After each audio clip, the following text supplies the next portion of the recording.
السلام علیکم ورحمۃ اللہ وبرکاتہ۔ بسم اللہ الرحمن الرحیم۔ ایک بھائی نے سوال کیا ہے کہ اگر ایک آدمی عید کی نماز سے پہلے صدقۃ الفطر ادا نہ کر سکے تو کیا عید کے بعد ادا کرنا بھی ضروری ہے یا نہیں؟ تو اس کا جواب یہ ہے کہ صدقۃ الفطر مالدار مسلمانوں پر واجب ہے اور اس کا مقصد غریبوں کی مدد کرنا ہے، رمضان المبارک کو پانے کا شکر ادا کرنا ہے۔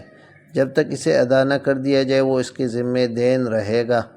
خود رسول اللہ صلی اللہ علیہ وسلم نے ارشاد فرمایا، جس نے نماز عید سے پہلے صدقۃ الفطر ادا کر لیا تو صدقہ مقبول ہے، اور جس نے نماز عید کے بعد ادا کیا تو یہ عام صدقات میں سے ایک صدقہ ہے۔